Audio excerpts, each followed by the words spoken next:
My name is Alejandro Rivera, and today I'm going to talk about renewable energies.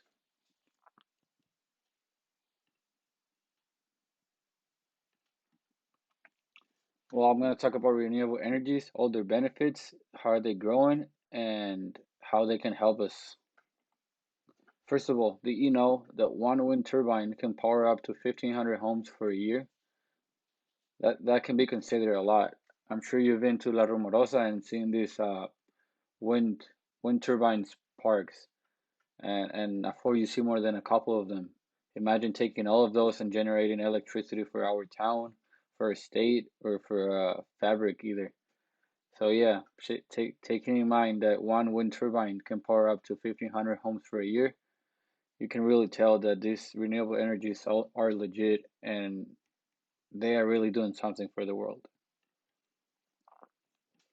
So the environment is falling apart due to CO2 emissions, contamination, global warming, etc. It's bringing up problems to the society. And it's when we take advantage of these technologies to help the world breathe and stop these emissions.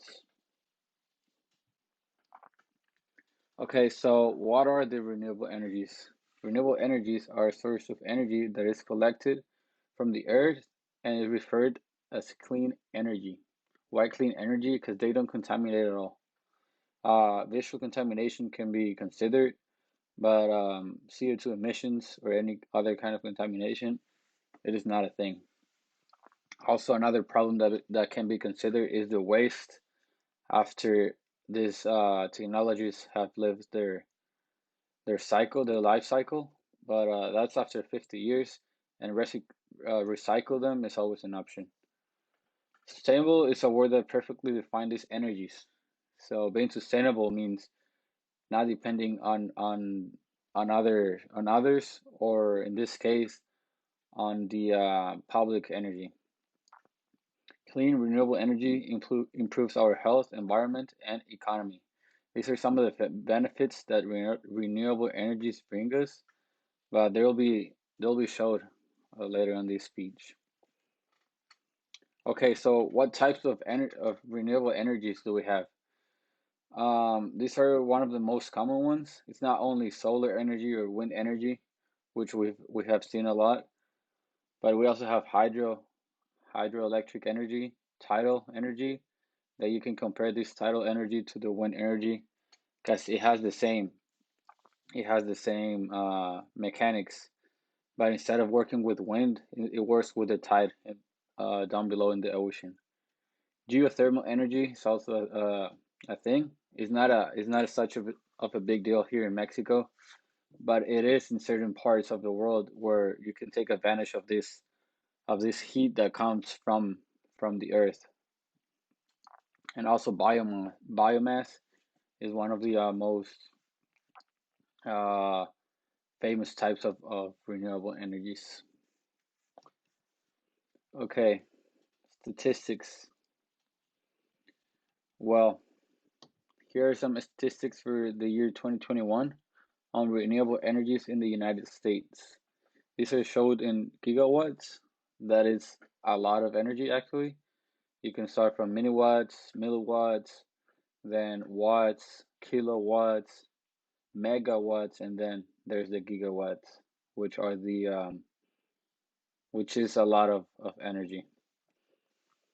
Well, we are in October right now.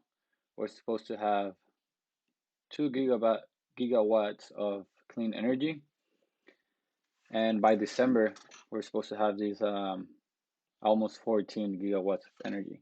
And this clean energy in the United States is divided in solar, wind, natural gas, batteries, and nuclear.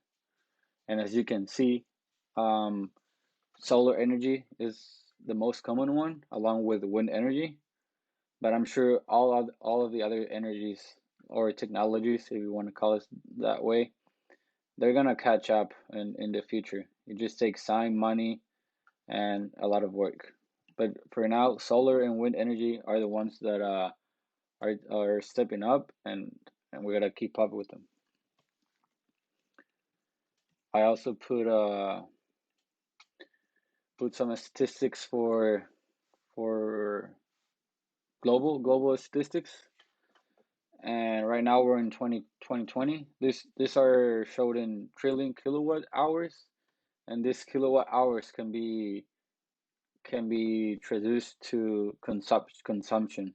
Instead of doing watts, we do watt hours, which are like miles per hours, or not just miles, so miles per hours. In this case, watt per hour, and it's kilowatt per hour. Trillion kilowatt per hour. So right now, 2020, 2021, we are at 25 trillion kilowatt per hour, and we're supposed to be at 45 in 2050. So um, the governments are looking into the future and how to expand, how to grow, and how to help the world breathe more.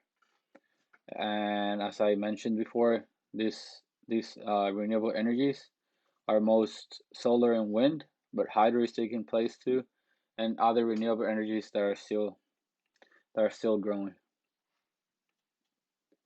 And this is the net electricity generation, not just renewable. So as you can see here, all other fuels, that's the most part of the energy. But the goal is to keep down this all other fuels.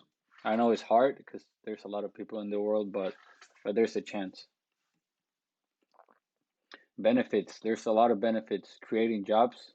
There's a lot of jobs where engineers or installers for a lot of people can just step in, do their part to help the world, and of course get their own money. Reduce the CO2 emissions, strengthening, stabilizing, and improve the reliability. So costs is a very very good benefit. Instead of paying the government your own consumption, you can just turn into renewable energies and pay a lot less. It's a big investment at the beginning, but it is worth it because you'll be getting the energy from the sun, literally. So yep, it's a good step up. It's a great investment, but it is worth it. So what are you doing to help? In my case, I'm currently in my last year of renewable energies engineering. I'm working with a company in San Diego. We're currently in San Jose, California, and yep, this is what I'm doing to help right now. Install solar panels in California, and that's I know that's a small step, but we start from there. So it's always look up in the future, and it's always try to help the world because this is where we live and we only have one. So that was pretty much it. There's a lot of stuff you can talk about renewable energies. I would love to talk about it in the future. But right now, this is the idea of it, and I hope you enjoy it.